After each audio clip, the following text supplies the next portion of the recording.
Picture this. You are standing in the driest place on Earth. Nothing moves. The silence is absolute. But beneath your feet is a message you were never meant to see. Not from here.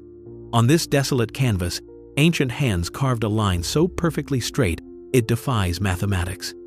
It runs for 9 kilometers, unwavering, disappearing into the heat haze. Reiche, 1968. Nearby, a trapezoid stretches for 5 miles, an impossible geometric scar visible only from the heavens. Cossack, 1965. For decades, we believed these were messages for the gods, a plea to the sky. But newly discovered evidence, hidden in plain sight, reveals a far more disturbing truth. The official story is a lie. What you are about to see will not only rewrite history, it will challenge our understanding of what primitive people were capable of and what powerful narratives choose to omit. And now, please stop the video and subscribe to our channel. To be able to keep making videos like this, we need to reach 1,000 subscribers as soon as possible. Thank you. That canvas of impossible scale is, of course, a place you think you know. It's a landmark of our collective imagination, a staple of every documentary about ancient mysteries. You've seen the pictures, haven't you? The coffee table books, the grainy television specials. To see them, you climb into a rattling Cessna, the engine buzzing like an insect against the profound silence of the Peruvian coast. As the plane banks, the sun glints off the vast ochre emptiness. And then, they appear. A perfect hummingbird, wings frozen in mid-flight, a spider, its form so precise it could be an anatomical drawing, the famous monkey with its spiral tail. From 500 feet, they are breathtaking, a silent, beautiful picture book etched into the earth. This is the myth we were sold, the official story. It's clean, it's simple, and it's profoundly mysterious. The narrative tells us that a primitive people, with no written language, carved these enormous figures for their gods to see from the heavens. It's a comforting story, one that places the creators at a safe, primitive distance and their work in the realm of the unknowable. It's also almost entirely wrong. The beautiful, simple story we were told from the air was designed to hide a far more complex and disturbing reality on the ground. But what if the most important messages weren't in the sky at all? What if they were right at our feet, and we were simply looking in the wrong direction? That question, what if we were looking in the wrong direction, was answered long before the first tourist plane ever took off. You just were never told about it. We have to go back before the famous photographs, to 1927. A Peruvian archaeologist named Toribio Mejia Exespe is hiking through the desolate foothills surrounding the Nazca Pampa. There are no planes. There is no international fame. There is only the wind and the silence. And as he walks, he sees them. But he doesn't see hummingbirds or monkeys. From the ground, the perspective is entirely different. He documents what he calls sequis, a local word for paths or roads. To him, these were not pictures to be seen, but pathways to be walked. He saw them as vast ceremonial roads, a sacred geography meant for human feet, not divine eyes. This was the first documented truth of Nazca, a whisper of a completely different purpose that was quickly drowned out by a more sensational story. That sensational story would begin to take shape 14 years later. The date is June 21, 1941. An American historian, Paul Cossack, is in the desert studying ancient irrigation systems, completely unaware of the larger mystery around him. As the sun begins to set on the day of the winter solstice, he stands at the precipice of one of the long, straight lines. And then he witnesses it. The sun, a perfect orb of fire, sinks directly over the line, aligning with it as if following a predetermined track. In that moment of cosmic theater, Cossack had a revelation. He famously declared the entire desert to be the largest astronomy book in the world. It was a brilliant, elegant theory that replaced primitive gods with celestial mechanics, but it was still a story about looking up. And it still missed the most shocking detail of all, a truth you can't see from the sky. a truth that could only be uncovered by someone willing to get on their hands and knees and measure these lines inch by painstaking inch. To answer that question, the desert needed more than a hiker or a historian. A fanatic. A German mathematician named Maria Reiche, who arrived in 1946 and would not leave for 50 years. She became the woman who measured infinity. For 5 decades, she lived on the pampa, a solitary figure against the vast emptiness, armed with little more than a compass, a measuring tape, and an unshakable obsession. Her personal diaries don't speak of grand theories, but of the brutal physical reality of her work. Entries describe skin blistering under a sun that never relents, of a wind so constant it felt like a physical presence, scouring the stones and chapping her lips. She wrote of the feel of the desert pavement, the sharp, dark stones hot to the touch, and the cooler, pale earth just inches beneath. This was not abstract research. It was a daily, grueling communion with the lines themselves. And from this half-century of devotion, she extracted forensic evidence that defied all logic. She was the one who walked the 9-kilometer lines, painstakingly measuring their deviation. Her findings were staggering. Over a distance of more than 5 miles, some lines remained almost perfectly straight, a feat of engineering that should have been impossible. She traced the famous monkey figure on foot, discovering it was not a mere drawing but a single, unbroken, continuous path 93 meters long. A labyrinthine puzzle on a gigantic scale. Her work presented the world with an impossible contradiction, evidence of superhuman precision and monumental scale. It begged the most fundamental question of all: forget why they did it. How? How, in a world without surveying tools, without the wheel, without even a written language, could they possibly have done it? The answer to how they did it is the most unsettling part of this entire story.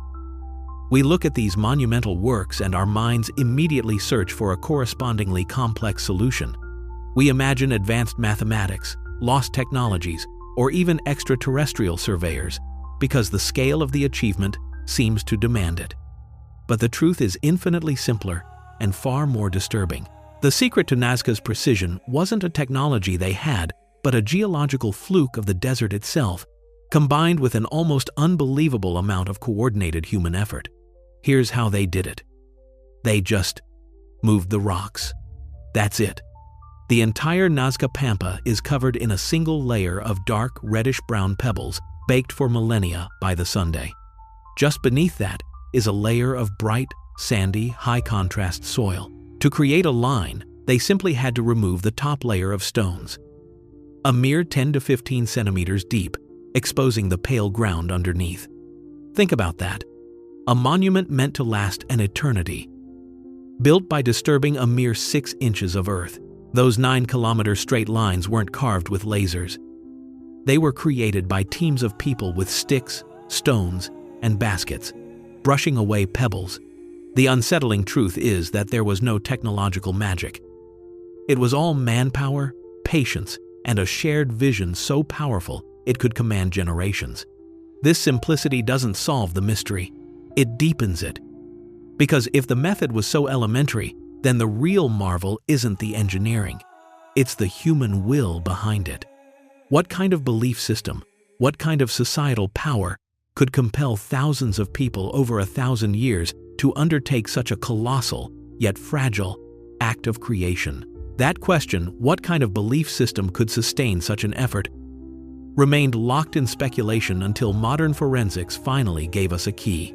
For decades, we could only guess at the age of the lines, but in the 1980s and 90s, a new generation of scientists brought new tools to the desert.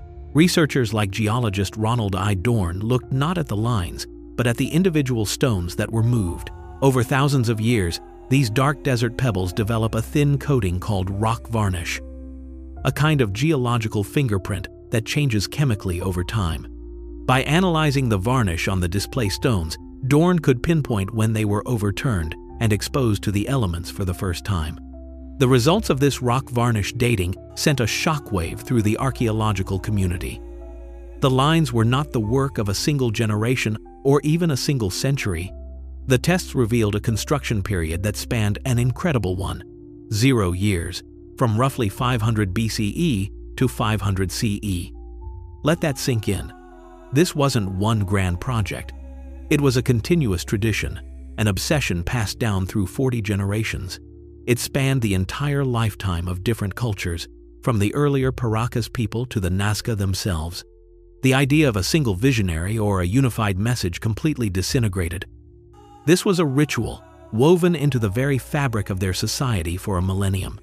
And we have physical proof of those rituals.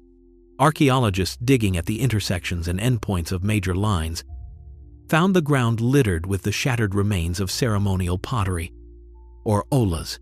This wasn't just a canvas to be viewed, it was a stage to be used. People walked these paths, gathered at these junctions, and deliberately smashed offerings. It was a living, breathing part of their world. But if they were adding to and altering this canvas for 1,000 years, it begs a terrifying question. Are the famous figures we know, the monkey, the spider, the hummingbird, all there is? Or is that just what we've been allowed to see? The answer to that question is a resounding, definitive no. What we've been shown in books and on television is not only incomplete, it's a deliberate curation of a much larger, stranger, and more terrestrial reality. While the world was content with the existing mystery, a team of Japanese researchers from Yamagata University, led by Professor Masato Sakai, decided to look closer. Armed with modern tools, high-resolution satellite imagery, drones capable of skimming the desert floor, and even AI programs trained to spot forgotten patterns in the landscape, they re-examined the entire region. What they found is the single most significant and disturbing discovery in the history of Nazca research. They announced the identification of 143 new geoglyphs. These weren't the graceful, postcard-ready animals we know. Many are smaller, cruder figures, strange, stick-like humanoids with disproportionate heads, unidentifiable creatures that seem to crawl across the rocks. It was as if we had only been shown a single page from a vast, encyclopedic work of art, and the missing pages contained the nightmares. But that is not the most crucial detail. The truly earth-shattering twist is where they found them. Many of these new figures were not on the flat, open pampa. They were carved into the slopes and hillsides that border the desert plain. And that single fact changes everything. A figure on a hillside is not designed to be seen by a god in the heavens. It's designed to be seen by a person on the ground, standing in a valley or on an opposing hill. For the first time, we have irrefutable proof that the creators of these lines were communicating not with the sky, but with each other. The entire messages to the gods theory, the very foundation of the Nazca mystery for 80 years, was instantly and completely obliterated. The obliteration of a beloved theory leaves a disturbing vacuum. And in that vacuum, a deeply uncomfortable question begins to form. How could 143 massive figures etched into the earth be missed by nearly a century of intense research? It makes you wonder, doesn't it? Why were these figures missed? Or is the real question, were they ignored? Think about the story we were sold. A mysterious, primitive people sending messages to aliens or sky gods. It's a fantastic narrative. It sells books, it fuels television shows, and it fills the seats on those tiny airplanes over the desert. It's romantic. It's awe-inspiring. It's also much easier to package than the complex, messy truth of local, ground-based rituals performed by people communicating with each other. The evidence suggests this wasn't just an oversight.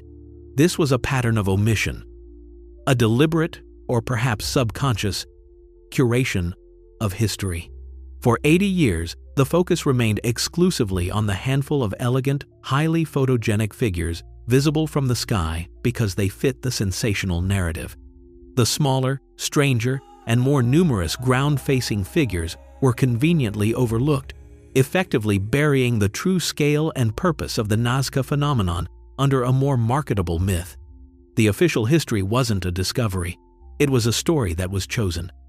And by choosing to tell that one story, a far more profound truth was suppressed. We weren't just shown an incomplete picture. We were shown a distorted one. So now that we know the official story is a lie of omission, what happens when we finally look at all the evidence at once? When you strip away the comforting myths and the curated narratives, what you are left with is a cascade of documented, impossible facts. Let's build the case, piece by horrifying piece. We have a pre-literate culture with no wheel and no complex tools that engineered vast geometric shapes, some stretching for 5 miles across the desert floor. We have documented proof of their uncanny precision. Lines that run for 9 kilometers, straighter than any modern highway, achieved by hand and eye alone. We have forensic evidence that this was not a single, feverish project, but a continuous, obsessive tradition that lasted for 1,000 years, passed down through 40 generations of human beings. And finally, we know for a fact that this same tradition produced a hidden library of hundreds of figures, a massive collection of art and communication that our modern, technologically advanced society was completely blind to until this decade. All of this was accomplished by simply brushing away a few inches of stone. When you put it all together, the picture that emerges is one of almost incomprehensible human endeavor. A society dedicating itself for a millennium to a single, colossal, artistic, and ritualistic project. It wasn't a message to the gods. So what was it? And what kind of society dedicates 1,000 years to carving a message in the desert that no one was meant to fully see? The answer to that question, in the end, is not written in the stars but in the very soil they disturbed. The lines were not a billboard. They were a place. The evidence points to a single, profound conclusion. These were ceremonial pathways, a physical map of a belief system, a sacred space designed to be walked and experienced by the people themselves. Each line, each figure, was a pilgrimage, a ritual, a prayer made not by shouting at the sky, but by placing one foot in front of the other for 1,000 years. The figures on the hillsides were markers for processions. The great lines were avenues for ceremonies, and the junctions were altars where offerings were made to the earth that sustained them. And in this truth, we find the final, most unsettling mystery. The real puzzle of the Nazca Lines is not how they were made, but why we, for so long, refused to see the simplest answer. Why did we choose to believe the romantic fiction of sky gods and aliens over the documented reality of sustained, brilliant human effort? The answer, perhaps, says more about us than it does about the Nazca. We look for grand, external solutions because we have lost faith in the power of internal, collective will. We find it easier to believe that aliens moved the stones than to believe that 40 generations of human beings could agree on a single, sacred project. The lines are a message, but we were never the intended audience. They are a message about the power of narrative itself, how a simple, compelling story can bury a complex and inconvenient truth for a century. They are a mirror, forcing us to confront the stories we choose to tell and the truths we choose to ignore. And so, the final image is not of a figure looking up in supplication, but one of the forgotten humanoids staring out across the pampa, its gaze fixed not on the heavens, but directly at us.